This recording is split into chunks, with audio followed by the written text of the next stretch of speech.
Hello, my name's Kerry. I'm a 35-year-old woman who's been through a lot these last few years thanks to my no good ex-husband. Thankfully, I never have to deal with him again, but I do want to share my story with whoever's willing to listen. I met my ex-husband Cooper when we were in college. We attended a community college because neither of us had the funds to go to a better university, and neither of us came from wealthy families. Right off the bat, we related to our struggles growing up in a way that made me feel very seen and understood, which was something I didn't get to experience much considering I was the middle child in my family. Anyway, Cooper and I dated throughout college, and after we graduated, we moved into an apartment together. Now, I took care of a huge portion of the bills because Cooper couldn't seem to find himself a job. I tried my best to help him out, but the jobs I found were either not up to his standards or too much work. I didn't complain about having to shoulder most of the bills because I loved Cooper, and I thought that he was just at a stage in life where he was trying to figure things out. In hindsight, I should have seen the warning signs and run away immediately, but here I am. A year after we graduated and moved in together, I ended up pregnant. At this point, I was terrified. I didn't have the resources to take care of Cooper myself and the baby, but luckily, Cooper stepped up and showed me that he was capable of being a great father. He got a pretty decent job and worked hard to save up for the baby. After we found out the sex of our baby, we were having a baby boy.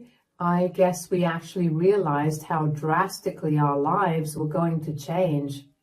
And that's when it hit us that we hadn't gotten married yet. So Cooper proposed to me and we had a courthouse marriage just a few days later. Even though it was nothing big or extravagant, didn't mean that it wasn't the best day of my life, at least back then. My son, Chris, was born shortly after that at a healthy weight of 7 pounds and 6 ounces. One look at his precious face and I knew that there was no way that I was going to let anything or anyone hurt him. Cooper was an amazing father right off the bat. I never fought with him about his responsibilities, and he made sure to take care of me as well as the baby. I fell even deeper in love with him by this point. We were still struggling financially, but we were a lot happier than we were before. 2 years after Chris was born, Cooper's mom passed away. I wasn't exactly close to her, but she was a good woman. Chris was not close to his mother at all, but he still grieved her loss. The only good thing that came out of her passing was that she left Chris her house. That house had been passed down to her by Cooper's great-grandmother, so while it was a relatively new ancestral home, the only thing we really looked for was the fact that the house was fully paid off. We moved into that home once everything regarding Cooper's mom's death was settled and began our new lives there. Initially, things were like they always were, but then I began noticing changes in Cooper. He became a lot more sullen and upset. He refused to talk to me. He barely helped out with Chris. He would, in fact, just ignore Chris. Chris would scream and cry for his father, but Cooper would barely bother. At first, I thought that he was just grieving the loss of his mother and that maybe living in his childhood home was affecting him. But over time, I began to realize that those were just his usual behaviors coming back from before Chris was born, except that they were a lot more intense. Cooper lost his job pretty quickly and we were back to managing the house on a single income. I couldn't keep us afloat on just one paycheck, so I had to pick up a second job. I barely spoke to Cooper because I could feel anger and hatred festering in him, and I did not want that spilling over. I also didn't leave him because I was terrified of being a single mother and I didn't want to raise Chris in a broken home. I continued to work 2 jobs for 3 years until I'd had enough and told Cooper to get his act together and get a job or I would leave. Cooper took my threats seriously and found himself a job. It was just enough for him to cover our utility bills, so he told me he'd do that. Over the next 2 years, that was our arrangement. I thought we'd gotten through the worst, but little did I know that the worst was yet to come. Cooper began heavily drinking and smoking.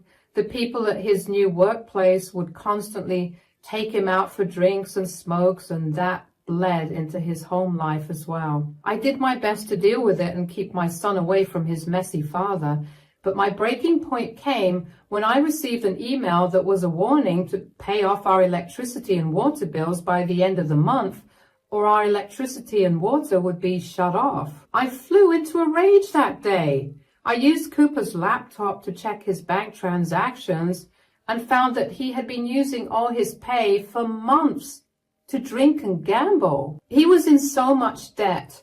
I felt bile rise up at the sight of it. At that moment, I knew that I couldn't continue to be with him. So I quickly grabbed all my most important things and Chris's things and Chris before heading out. I was about an hour away from home when Cooper called me in a panic. "Carrie, where are you?" "I'm gone, Cooper. I do not want anything to do with you anymore." "What do you mean? What did I do?" "You did nothing, literally. If I continued to stay with you, we would all end up homeless. I can't have that happening." "What are you even talking about?" "You were supposed to pay off our utility bills. Tell me why I got an email telling me that we were 6 months overdue." "I can explain that. I didn't earn as much as I should have." "Yet you earned enough to fund your drinking? You lied to me, Cooper, for months. I cannot keep doing this with you.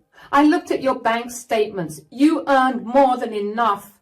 You just chose to spend all the money on booze and your gambling addiction. I cannot let you destroy mine and our son's lives like that. You can't just up and leave one day. Where is Chris?" "He's safe with me." "You can't keep me away from my son that way." "Yes, I can. You're going to ruin him if he continues to be around you any longer. I don't want him to grow up thinking that the way you acted was normal and acceptable. Our boy should have a bright future ahead of him, and the only way he'll get that is if he's away from you." "You know that you legally can't do that, right?" "I know, but I have enough proof of your inability to take care of him so I can have temporary custody of him until we figure out the divorce."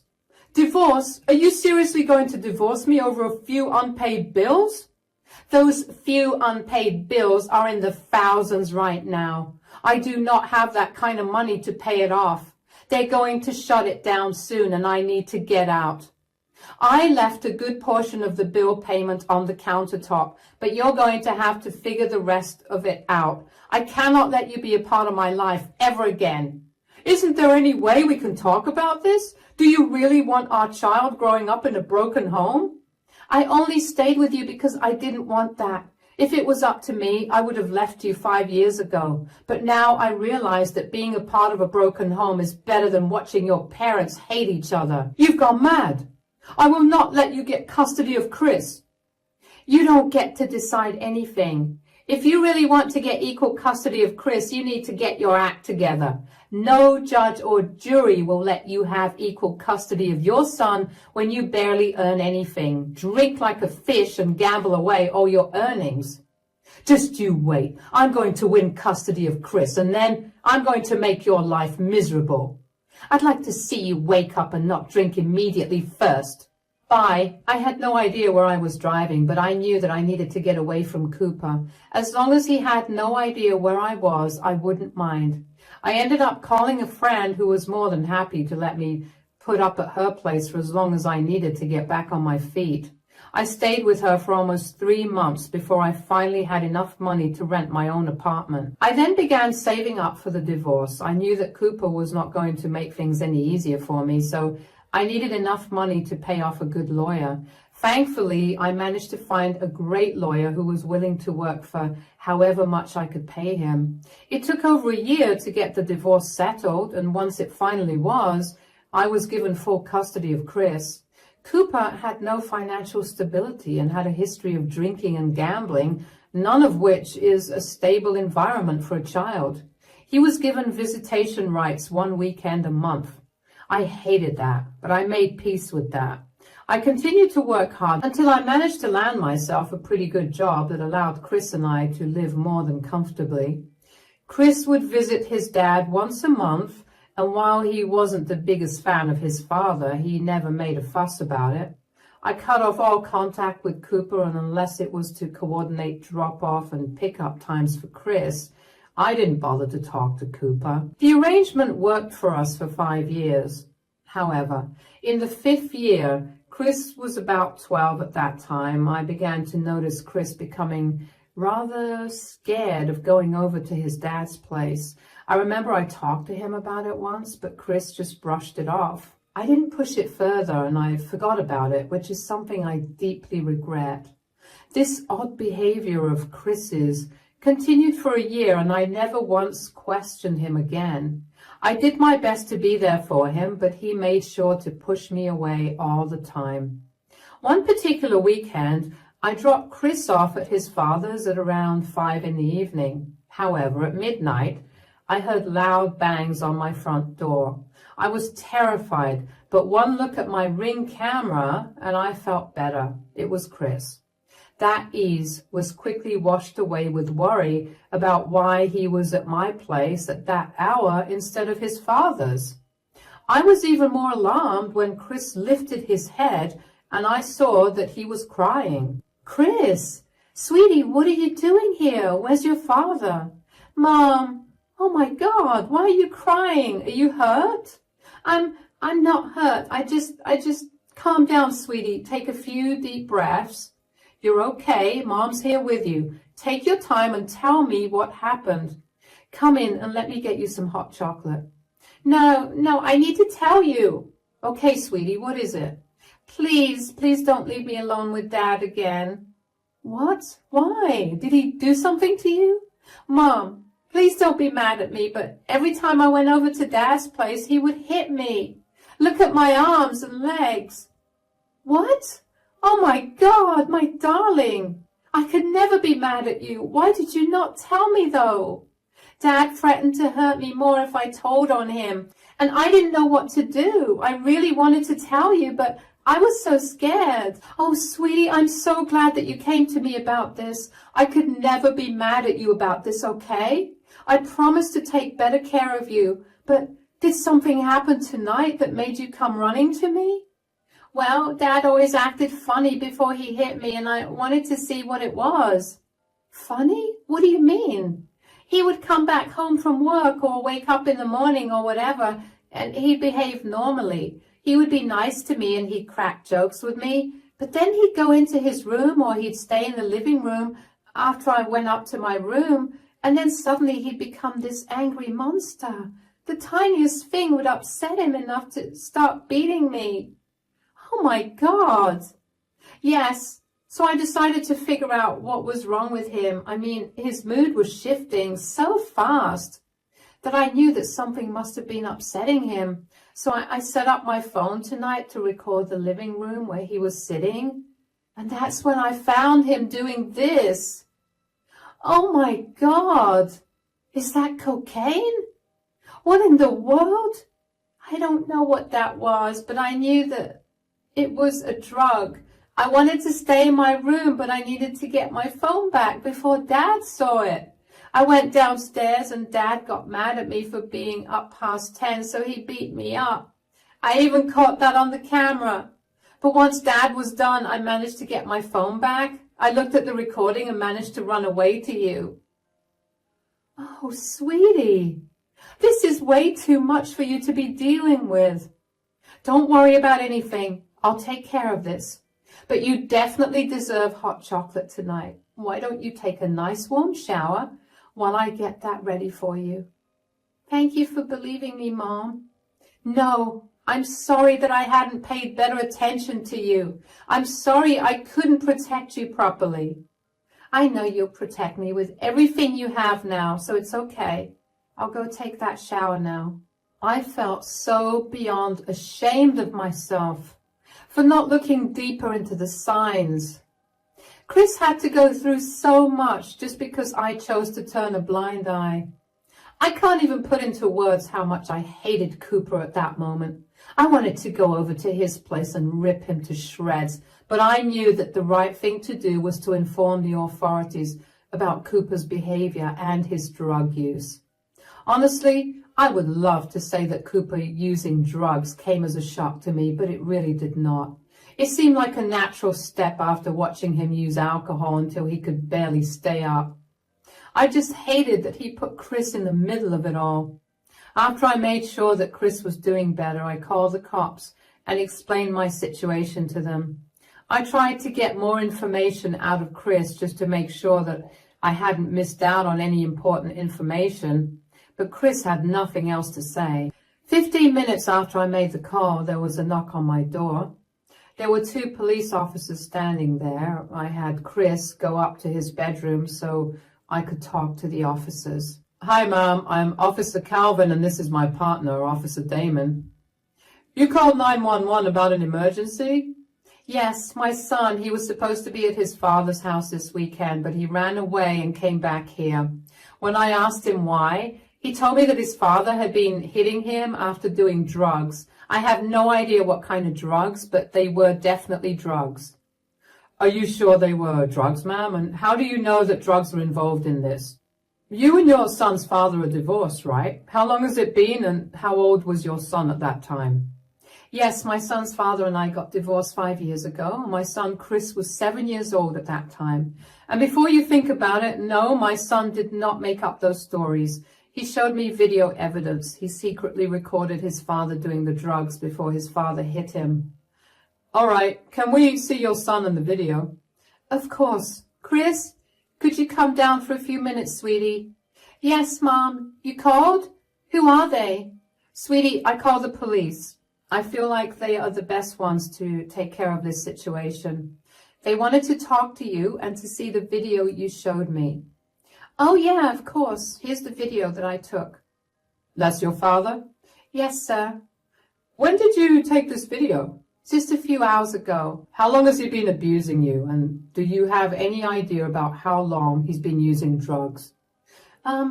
Dad was granted custody rights only 2 years ago, but he was good to me then. The abuse only started 1.5 years ago, and I noticed his odd behavior around then. So I guess he's been using drugs for 1.5 years, but I can't be entirely certain.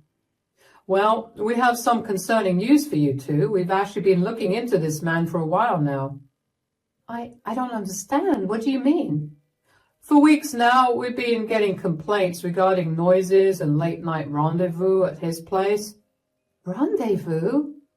"A bunch of people have been coming over to his place late at night. After a little profiling, we've identified most of them to be various drug addicts. We've been suspicious that Chris's father was selling drugs, but we never had any concrete evidence of that."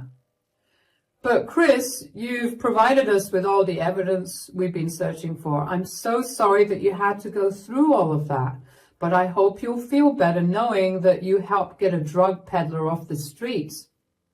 "It's okay, and it's nice to know that I could help somehow." "I'm a little confused.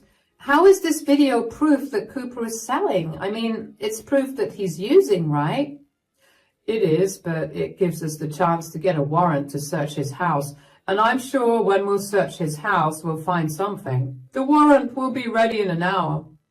"Why don't the both of you wait in my living room? In exchange, I want to be there with you when you walk into Cooper's place." "That is not a smart idea at all, Miss Rogers." "Yes, Miss Rogers, we don't know how dangerous Cooper really is, and we can't risk you getting hurt." "I won't get hurt. I promise to not step foot in his home. I just want to talk to him. He laid his hands on my son, and I do not want to let him go scot-free that way. Please, I'm begging you." "Fine, but you cannot set foot into the house at all.